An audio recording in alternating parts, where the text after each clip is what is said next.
Hello everyone, as I endure this traffic and hope that horrible Hyacinth and her Honda gets out of the way, thank you, I'd like to talk about two things today. First is, well, before I start anything, you're going to get a little rattly noise because the new phone holder still has a rattle to it. I've played with it quite a bit before I started the video. Hopefully it won't be too bad. But the two things I want to discuss today is, first, I overlooked one of the privacy coins that I like so much because it's such a quiet community in the sense that it stays under the radar.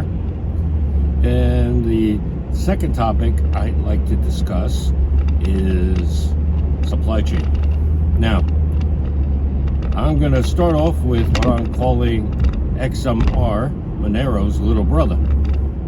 And that is Pirate Chain. Symbol is ARRR, as in R. And I know that's a little goofy to certain investors. And I get it, I do. But look at the origins, look at the roots of crypto, and you can take it from there. Talk about safety first. Thank goodness I stayed back a little bit. Huge truck was in front of me, which inspired me for the second point, the Pirate Chain. Now, or rather, supply chain. Now, Pirate Chain is a very good project. It's been around for many, many years. And I remember there was, in the last cycle, there was always talk about it, about for this, because everyone wants to put smart contracts on everything. And honestly, that's not what Pirate Chain is for. It is for smaller, fast transactions. Now, that can be especially useful in a bad economic situation. If you want to buy a loaf of bread, for example, from your local baker who gets it from the local farmer, and you see where I'm going with that. If stuff hits the fan, then you want a good way to have private transactions. And for those new to this, it doesn't mean criminal activity. No, it doesn't mean that at all. It just means you want people to mind their own business.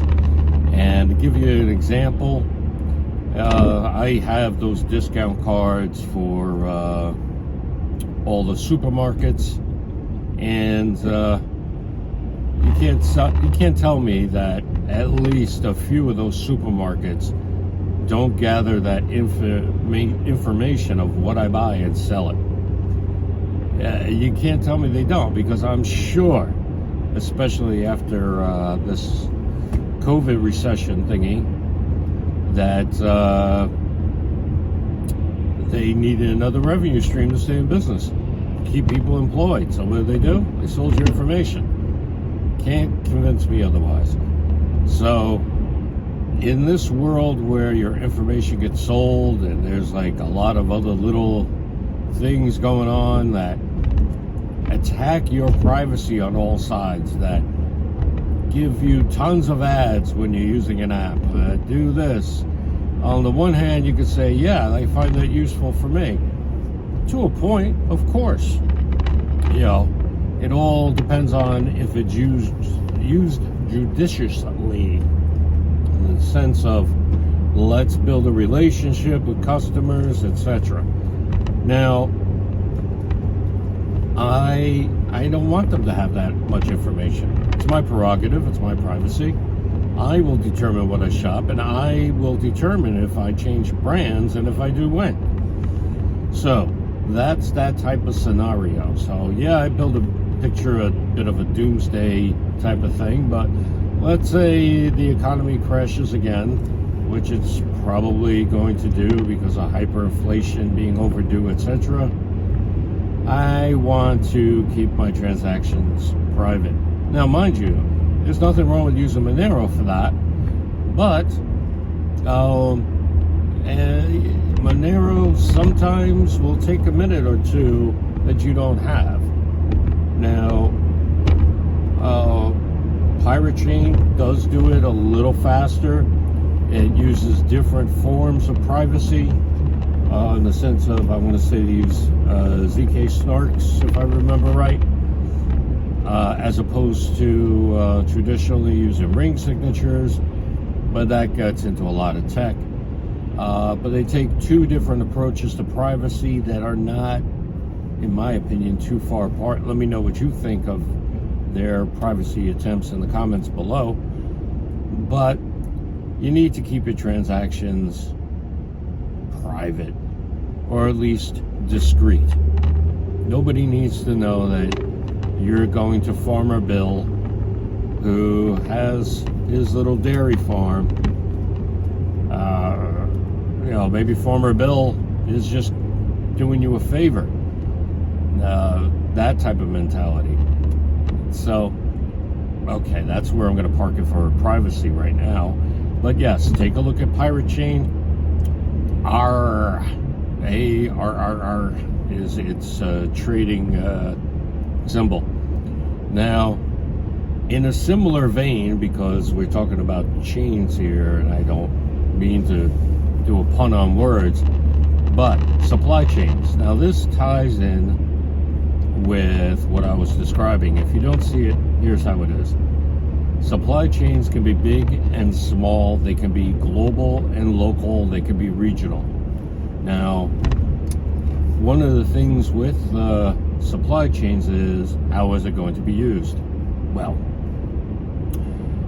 if you have a situation where local and regional economies are starting to come up, you're going to need ways to process that information, which is what XDC does, and its focus is currently on global shipping. Now, there'll always be a level of global shipping.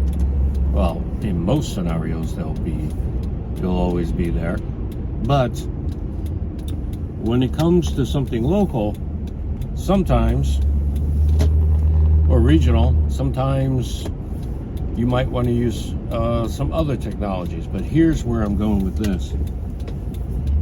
When it comes to supply chain, it doesn't matter if it's local, global, regional, what have you. They're pretty much going to use either one of two coins.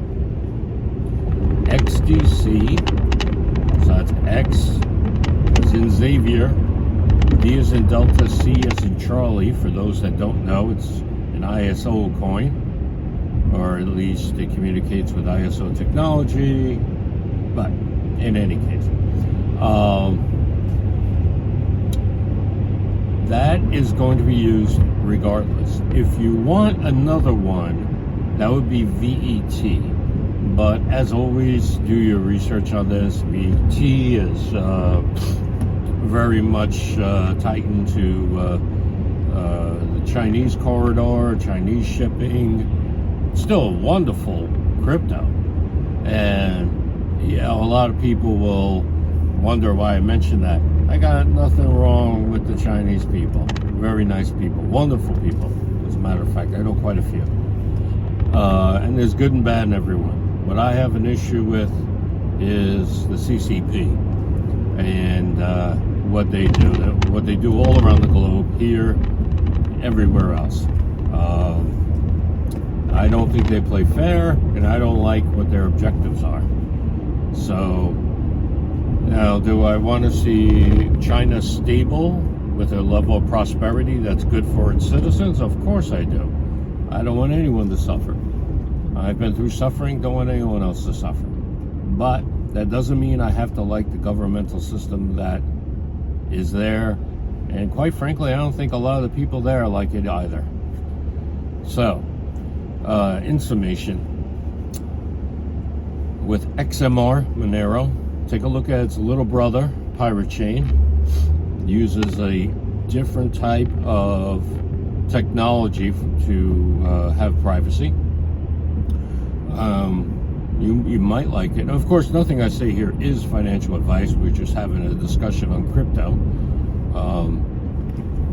And when it comes to you starting to look at, oh, what am I going to use? What if this happens? What if that happens? Don't really get too caught up in it, ladies and gentlemen.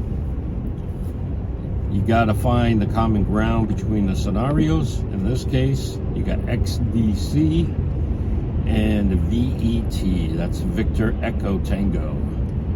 Now, you should be fine because supply chains are natural. Yeah, if you have certain amount of things you want to trade, that person wants that, has something else they want to trade. Supply chains happen. So get yourself in a good spot and take it from there. I think ISO and privacy can be complementary. Reminds me of another crypto, XVG, X-Ray Vector Golf, for those that want to look that one up. It's privacy focused. You can determine the level of privacy if you know about it. Comment down below what your thoughts are on XVG. And it's, from everything I found on ISO coin, some other people are working from old information and are saying it's not, but from what I know it is. So, ladies and gentlemen, that's this morning's morning drive. Definitely take a look at these things, and if you get back to me, I appreciate it. Comment down below. Thank you. I got to be careful of the road around here. I got a lot of crazy drivers. Take care.